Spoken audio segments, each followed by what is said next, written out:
皆さんこんにちは、角川のりこうです。今日のテーマは生け花の基本的な考え方というところで、今ね、ここに作品が3作出てきてるかと思うんですけども、なんだかポケモンの進化みたいですね。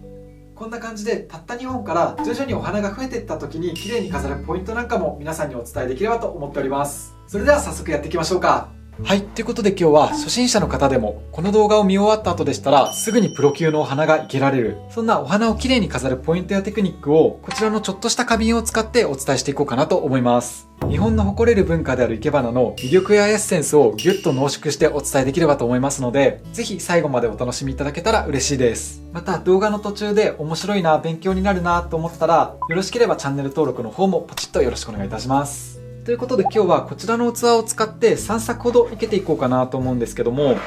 まずですね、こちらのちょっとした100均の小瓶、これにたった2本でも綺麗に飾れるような、そんなポイントをお伝えしていこうかなと。で、続いて2作目が、もう少し花が増えた場合ですね。1作目の本当にシンプルな作品から、少し花材の量が増えた場合にどうやってまとめていくのか。そんなポイントをこちらのガラスの器を使ってご紹介していこうかなと。で、最後に、これまた100均の器なんですけど、これを使ってさらに花材の量や種類が増えた時にどうやって綺麗にまとめていくか、そんなポイントをお伝えしていこうかなと思います。全部花瓶なので、よろしければね、この動画見終わった後に本当にすぐにでもチャレンジできるかと思いますので、何か参考にしていただけたら幸いです。で、まずは1作目。こちらのちょっとした小瓶にたった2本で綺麗に飾るポイントをお伝えしていこうかなと思うんですけども、大体の方はお花買ってきたらこんな感じで飾るんじゃないかなと。で、これはこれで綺麗に飾れるんですけども、最初にお伝えしたようにプロ級のお花というところで見ていくと、これはこのチャンネルでは何度もご紹介しているポイントであるんですけども、今器と花材との接点が器の口の部分でパックリと分かれてしまっている。ですので器との接点を作るのにこういった花材が手前にクッとくると、今器と花が一体感出てませんか？こうやって口元を閉めてあげると、プロっぽくいけれるんですね。これを生け花ではねじめなんて言うんですけど、なのでたった2本だけでしたら、これはこれで一つ綺麗なお花になるのかな。このカーネーション、花が主役で葉っぱはねじめの脇役として、そうだな、これはこれで一作として写真撮っておきましょうか。こうやって本当に簡単なお花からまずはご紹介していければなと思うんですけども、ということで口元に生ける葉っぱなのでかなり短めですね。このぐらいにして、でこの先端の綺麗な部分を手前にねじめとして生けていく。よこっと、ちょっと急遽これで1作目になったんですけど、今回のこの作品でいう生け花の基本的な考えポイントとしては、こういった葉っぱのような脇役で足元を引き締めつつ、花材と器との接点をまずは作ってあげる。そしてもう一つ生け花の大切なポイントとして、これ花が短いと逆にこういったちょっとしたアレンジメントっぽくはなりますね。これはこれで華やかで綺麗なんですけど、ちょっと窮屈に見えるので、生け花的な考えポイントとしては、こうやってカーネーションの茎、軸を見せてあげることで、この間合い、空間が生きてくるので、より自然らしく、そして伸びやかに生けることができます。ということでまずはこれで1作目ですね。こんな感じで何作か生けながら、生け花の基本となるポイント、皆さんにお伝えしていければなと思うんですけども、今なんでカーネーションを生けたかというと、このお花というのは葉っぱが全然ついてないんですね。ついてるんですけど、ちょっと小さいというか、こんな感じですごく華奢なんです。ですので花瓶の中にこう入れても軸が見えてしまうし、葉っぱがない分ちょっと物足りない感じがするので、さっきドラスナという葉っぱを足したんですけど、こちらのバラですといかがでしょうか？葉っぱすごくいっぱいついてますよね。ですのでこういったお花の場合はこの葉っぱもうまく使ってあげると綺麗に飾ることができます。で、さっきご覧いただいたように初心者の方だとやはり花瓶にこうやって買ってきたお花をスッと刺して終わりっていう方が結構多いと思うんですけど、今ご紹介したこういった葉っぱを使って花瓶との接点を作るというのが、もともとこうやって葉っぱのたくさんついてる花材ですと、もう1本足さなくてもこの1本だけで賄えてしまうので、そんなテクニックを今使っていこうかなと。この葉っぱの付け根の部分でまずは落としていきます。こんな感じですね。で、水に浸かっちゃいそうな下の葉っぱは取っておく。これもいらないかな。で、まずはバラを普通にシンプルにスッといけると。こんな感じかな。ちょっと傾けた方が味わい出ますね。で、このままですとまだ器と花とのここ接点が丸見えなので、先ほど落としたこちらの葉っぱ、これを使っていきます。で、これは太い軸が残ったまま葉っぱがスッと伸びているので、適当な長さに切って、でこれをですね手前にグッと貼るように生けていきます。スッと。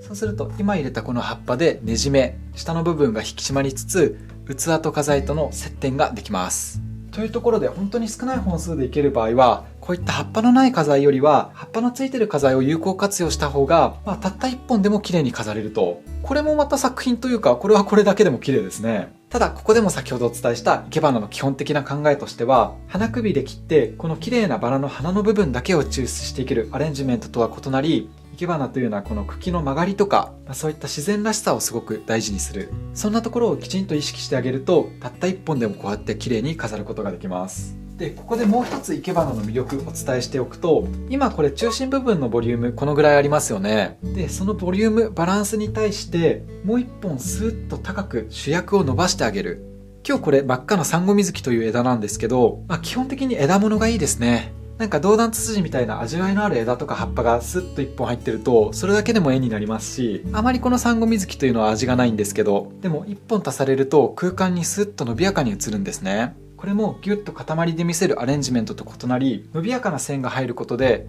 この余白までもが作品の一部になるという、そこがまた生け花の魅力ポイントだと思います。で今サンゴ水木これツーンとしててあまり味わいがないので少しだけ表情をつけていこうかなと。でサンゴ水木はこうやってゴムみたいな性質がありまして、このサンゴ水木をテーマにした動画も過去にこんな感じでアップしているので、そこでねいろんなこのテクニックをお伝えしてますので、よろしければ合わせてご視聴いただければと思うんですけど、ちょうど今の冬の時期にこうやって真っ赤に色づく、まさにサンゴに似ていることからサンゴ水木なんて名付けられてるんですけど、あまりいやらしくない程度に少し曲げて表情を作ってあげると、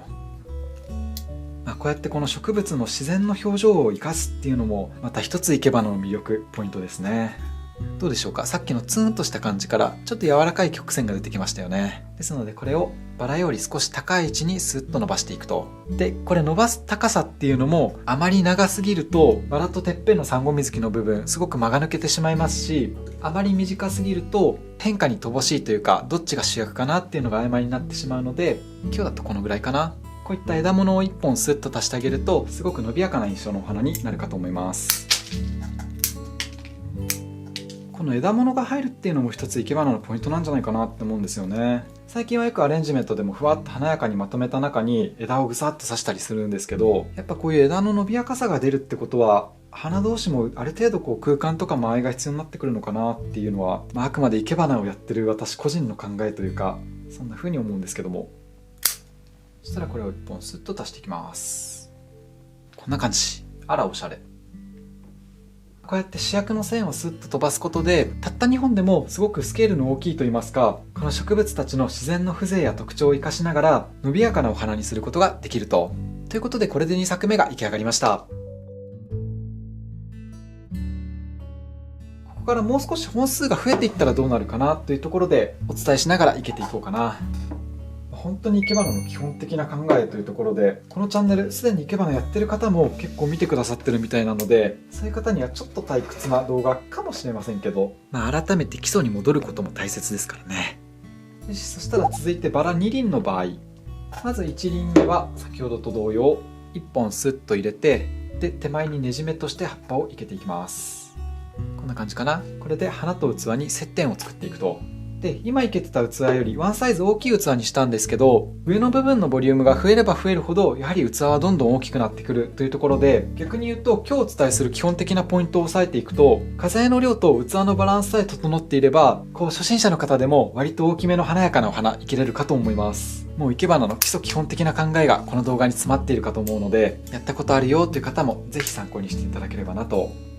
ということで2本目を受ける際は1本目より少し高めに生けてあげると良いです。そうやって高さに変化、長短をつけてあげると綺麗にまとまるんですけど、逆に高さに変化がないと単調になってしまったりとか、あと本数が増えてくるとどんどん塊になってしまったりとか、もちろん何度も申し上げるようにアレンジメント的に華やかにふわっといけるのもとっても綺麗なんですけど、今日は生け花の基礎基本というところでしっかりと1本目より高さを出して生けていく。こんな感じかな。これまたバラ2輪だけでも綺麗に飾れますね。やっぱこういう葉っぱがついてると少ない本数でも絵になりますね。ただバランス的に今強さが器の強さと花材のボリューム、私の感覚ですけど1対1ぐらいになってるかなというところで、器に対してもう少し高さ出してもいいかなと。ですので先ほどのサンゴ水木をここに生けていく。これで2作目なのでサンゴ水木3本ぐらい生けていきましょうか。さっきの短いのが1本。そしたらここでもやはり長短をつけたいので、さっきより少し長めで生けていく。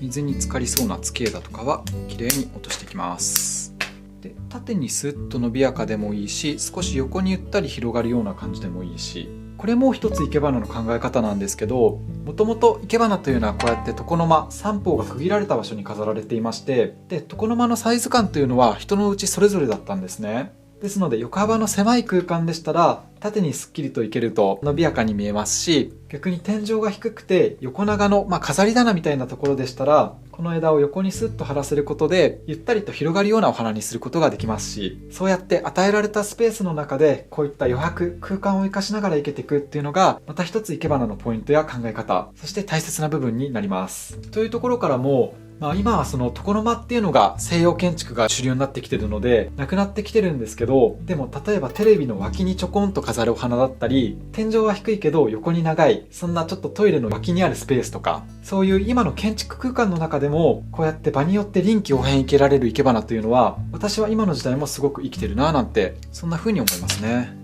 だから生け花はすごく古いとか硬いっていう印象を持ってる方が結構未だに多いんですけど、本当に今の時代にも息づいてるんだよというのをこのチャンネルを通してより多くの人にねお伝えしていければなと思ってるんですけども、こんな感じかな。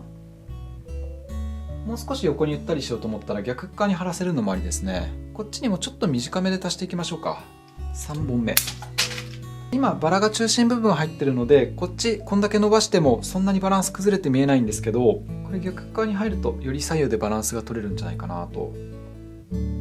こんな感じですかね。これも本当に簡単なお花なんですけど、葉っぱでねじめをすることで器と花材との接点を作る。花2輪入れる場合は高さに変化をつける。高さに変化というのはこのサンゴ水木も一緒なんですけど、さらに言うとこれもこのチャンネルではよくお伝えするポイントなんですけども、先ほどの2作目もそうですね。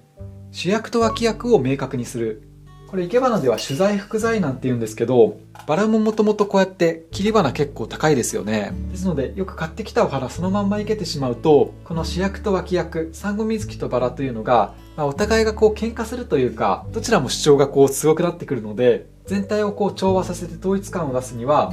主役脇役、主材と副材をしっかりと分けてあげると綺麗にまとまるかと思います。こちらの1作目で言うと主役がカーネーションで脇役がドラスナ、葉っぱに当たるわけですね。ということでこれで3作目が出来上がりました。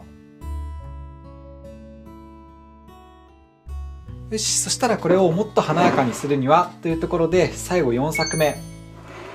これから本数と種類がもう少し増えてきたらどうやっていければいいかなっていうところでまたポイントなんかをお伝えしていければなと思うんですけど、まずは先ほど同様にバラを生けていきます。1本目は低い位置、2本目は少し高い位置。で器を変えた理由としてはサイズ感的には同じぐらいなんですけど、器の口の部分がこっち狭いですよね。でこちらの100均の器の方がこんな感じで広いので、本数が増えてきた時にこっちの方がいきやすいかなと思って選んでみました。3作目の器でもサイズ感的には持つかなとは思うんですけど、先ほど同様に1本目と2本目を生けて、で2作目3作目はこの葉っぱでねじめ足元を締めてたんですけど、ここで1作目で使ったドラセナ、これでねじめしていこうかなと。もちろんさっきの葉っぱでもいいんですけど、これでまた1種類増えたわけで、こういうストライプ、綺麗なラインが入ってる葉っぱ使うと全然印象違うんじゃないかなと。でさらに言うと3種類目、こちらスターチスも混ぜ込んでいこうかな。先ほど主役脇役っていうお話をしたんですけど、今回も主役はこちらのサンゴ水木で生けていこうかなと思ってまして、そうするとこのバラとスターチスとドラセナが脇役に当たるんですけど、私の中で生徒さんにも分かりやすいかなと思ってお伝えしているのが、この脇役の中で準主役もいれば本当にエキストラみたいな子もいると思ってるんですね。で今日のこの3種類で言うとバラがやはり一輪とっても立派で綺麗なので、この子が準主役に当たりまして、で小花、このスターチスも華やかなのでこれが脇役、そしてこういった葉物が本当のエキストラに当たるのかなと。というところでこういう脇役はバラを邪魔しないようにふわふわと混ぜ込んでいくと綺麗にまとまりますね。例えばここにカーネーションなんかを足してしまうと、間合いとかを取りつつバランス良ければすごく華やかになると思うんですけど、ちょっと難しいかなと。それよりはこういう小花をこういうバラとバラの間とかにふわふわっと混ぜ込んでいくと、準主役のバラを引き立てつつより華やかにしていくことができるので、そうやって脇役の中でも役割を与えてあげると綺麗にまとまりやすいですね。ただここでもポイントはやはり高さに変化をつけてあげると、こんな感じで低いものもあればスッと伸びやかなものもあると。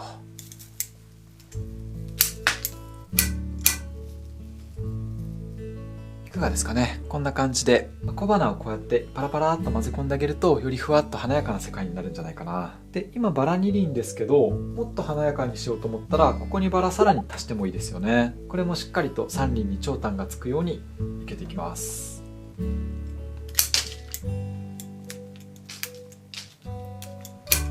こうやって全ての花材において長短とか間合いとかそういったところを意識しながら逆にどんどん足していってあげると、最初の生け花の基本的な考え1作目から全く変わってないんですけど、種類や本数が増えても綺麗にそして華やかにまとめることができると。で先ほど